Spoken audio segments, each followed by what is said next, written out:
Video को like करें और हमारे चैनल को सब्सक्राइब कर लें, जिससे मैं जितनी भी इम्पोर्टेंट वीडियो बनाऊंगा आपके पास आसानी से पहुंच जाएं। जय हिंद दोस्तों, स्वागत है आप सभी का हमारे चैनल पर। इस वीडियो में मैं आपको बताऊंगा कि एक एसडीएम या डिप्टी कलेक्टर की लाइफ कैसी होती है और आखिर डेली का रूटीन उसका क्या होता है, वो किस प्रकार से ड्यूटी करता है और उसके ऊपर कौन कौन सी जिम्मेदारियाँ होती हैं। तो चलिए शुरू करते हैं। जब आप डिप्टी कलेक्टर या एसडीएम बन जाएंगे और आपकी पोस्टिंग जब डिस्ट्रिक्ट में होगी, उस समय आपको एक उप जिला दिया जाएगा। जैसे कि एक ज़िले में बहुत सारे उप जिले होते हैं, क्योंकि उसकी प्रशासन व्यवस्था को मजबूत करने के लिए एक ज़िले को कई उप जिलों में बांटा जाता है और प्रत्येक उप जिले की जिम्मेदारी होती है वो एसडीएम के ऊपर, डिप्टी कलेक्टर के ऊपर। तो हम कह सकते हैं कि डिप्टी कलेक्टर या एसडीएम अपने उप जिले का हेड होता है और हेड होने के साथ उसकी बहुत जिम्मेदारियां होती हैं। तो चलिए सबसे पहले बताते हैं कि आखिर उसकी लाइफ सुबह से कैसे बीतती है। तो अगर हम बात करें कि एक एसडीएम की ड्यूटी कितने टाइम की होती है और कितने समय में ड्यूटी करता है, तो दोस्तों मैं आपसे कहना चाहूँगा कि एक एसडीएम या डिप्टी कलेक्टर की ड्यूटी का जो टाइम होता है वो होता है 24 घंटे।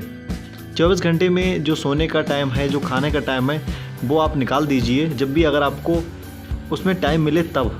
ये काम आप तब करेंगे जब आपको टाइम मिलेगा, लेकिन अगर टाइम नहीं मिलेगा तो आप सोएंगे भी नहीं। ये होती है एक एसडीएम और डिप्टी कलेक्टर की ड्यूटी। अब दोस्तों इसके बाद बात करते हैं कि आखिर एक एसडीएम और डिप्टी कलेक्टर के सर्विस का जो डेली रूटीन होता है वो क्या होता है। तो आपको एक चीज़ बता दूं कि ये डिपेंड करता है कि उस दिन उस उप जिले में, उसके अधिकार क्षेत्र में किस प्रकार की घटनाएँ हुई या कौन कौन से उसके पास आदेश आए जिस पे उसके लिए जांच करनी थी। तो उसी प्रकार से उसका रूटीन दोस्तों बदल जाता है। अब पहले बात करता हूं कि अगर किसी भी प्रकार की विशेष कोई घटना नहीं होती है, आदेश नहीं आता है, तब उसका क्या जो रूटीन होता है या ऑफिस का टाइम क्या होता है। वह अपने ऑफिस में जब सुबह 10 बजेंगे उस समय जाएगा और ऑफिस की टाइमिंग उसकी होती है 5 बजे तक। अपने ऑफिस में वो आपको 5 बजे तक मिलेगा। फिर दोस्तों उसके बाद वो पहुँच जाता है अपने आवास पर, जहाँ पर उसके लिए सरकार के द्वारा बंगला दिया जाता है या सरकार के द्वारा घर दिया जाता है। वहाँ पर जाएगा, वहाँ पर भी एक उसका ऑफिस होता है जिसको कैंप बोलते हैं।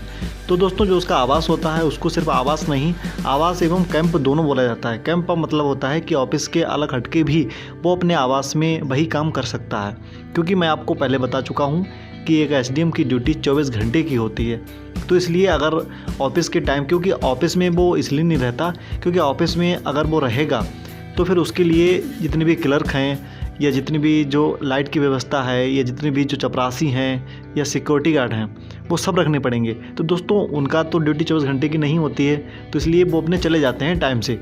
वो 5 बजे के बाद चले जाते हैं। तो इसलिए फिर एसडीएम भी अपने आवास पर आ जाता है या डिप्टी कलेक्टर, और अपने आवास से ही वो जितनी भी अगर किसी भी प्रकार की कोई घटना होती है, लोग आते हैं उससे मिलने, तब भाई आवास पे ही अपने वो मिलेगा। लेकिन ये ज़रूरी नहीं है कि वो प्रत्येक दिन आपको 10 बजे से 5 बजे तक ऑफिस में ही मिले, क्योंकि एक एसडीएम या डिप्टी कलेक्टर की लाइफ में ऐसा नहीं है कि उसके लिए अपने ऑफिस में ही बैठना है।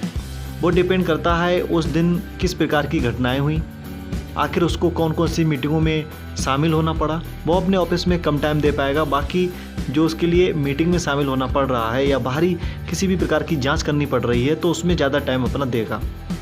तो आप समझ गए होंगे कि एक एसडीएम का या डिप्टी कलेक्टर का कोई निश्चित नहीं है कि वो कितना टाइम अपने ऑफिस में बैठेगा या कितने टाइम ऑफिस में नहीं बैठेगा।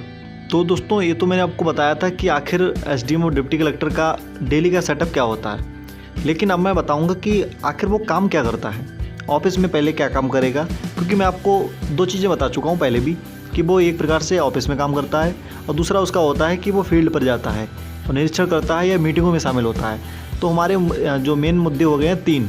एक होता है ऑफिस में क्या काम करेगा, दूसरा हो गया कि वो फील्ड में या किसी भी बाहर जाकर क्या जाँच करता है, क्या काम करता है। तो चलिए अब बात आता हूँ कि आपको मैं कि वो अपने ऑफिस में क्या करता है। जैसे कि वो अपने ऑफिस में सुबह 10 बजे से लेकर 5 बजे तक बता दें जब वो अपने ऑफिस में बैठेगा उस समय, जैसे कि आप अगर किसी गांव में हैं और आपकी शिकायत ये है कि आप किसी के खिलाफ़ एफआईआर लिखाने गए थे, पुलिस ने एफआईआर नहीं लिखी, तब आप जाकर एसडीएम से मिल सकते हैं और एसडीएम को अपनी समस्या बता सकते हैं। एसडीएम को ये अधिकार होता है कि वो अपने अधिकार क्षेत्र में, अपने उपजिला में आने वाली किसी भी पुलिस स्टेशन के थाना अध्यक्ष को ये आदेश दे सकता है कि इस वाले केस पर एफआईआर जल्दी से जल्दी नोट करो और आगे की भी कार्रवाई करो। तो दोस्तों एक तो काम ये हो गया उसके ऑफिस में। दूसरा काम ये हो गया कि मान लीजिए आपकी संपत्ति पर किसी अन्य लोगों ने कब्जा कर लिया है, उस समय भी आप एसडीएम के पास जा सकते हैं। एसडीएम को सारी समस्याएं बता सकते हैं।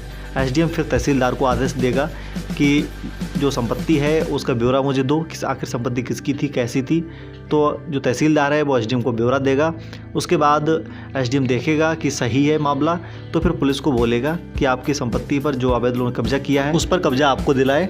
और अगर इसके बाद हम तीसरे ऑफिस में उसके बहुत ही मेन काम की बात करें तो उसका काम होता है एक मजिस्ट्रेट के रूप में काम करना। अगर हम सिंपल आप समझना चाहते हैं तो मजिस्ट्रेट का मतलब होता है कि जज की तरह काम करना। मजिस्ट्रेट वो होता है जिसको सज़ा सुनाने का, जुर्माना लगाने का अधिकार होता है। इसी प्रकार से एक एसडीएम और डिप्टी कलेक्टर मजिस्ट्रेट के रूप में भी अपने जिले में काम करता है। साथ ही साथ में अगर मैं आपको एक एग्जाम्पल दूँ तो जैसे कि एक नॉर्मल अगर लोगों के बीच मारपीट हो गई है तो उसमें वो लोगों को जमानत भी देता है, जुर्माना भी लगाता है और सज़ा भी दे सकता है किसी भी प्रकार की, जो उसके लिए सीआरपीसी अधिकार देता है। इसके बाद बात करते हैं कि आखिर वो फील्ड पर किस प्रकार से काम करता है। अब दोस्तों फील्ड की बात करें अगर तो फील्ड पर उसके उपजिले में, अपने उपजिले में बहुत काम होते हैं, जैसे कि सरकारी स्कूलों में जाकर देखना कि आखिर बच्चों की पढ़ाई सही हो रही है या नहीं हो रही है, जो टीचर हैं वो टाइम से आते हैं या नहीं आते हैं। उसके बाद सरकारी अस्पताल में जाना, वहाँ पर जांच करना कि किसी भी प्रकार से गलत तरीके से लोगों से पैसे तो नहीं लिए जा रहे हैं, जो चीज़ फ्री में मिलना है वो फ्री में मिल रही है या नहीं मिल रही है। उसके बाद अगर बात करें तो फिर उसके लिए ये भी देखना है कि हमारे यहाँ जो कोचिंग सेंटर हैं उसके उपजिले में वो रात में कितने टाइम तक चलते हैं, कितने टाइम तक नहीं चलने चाहिए, इस पर भी नियम बनाता है।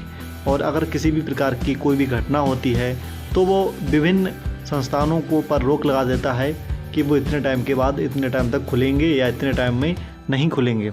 उसके साथ में एक सबसे बड़ा उसका मेन काम ये होता है कि जब भी कहीं पर दंगे फसाद होते हैं तब उसको एक अधिकार मिलता है कि वहाँ पर धारा 144 लागू कर देना, जिसको हम आम भाषा में कर्फ्यू बोलते हैं।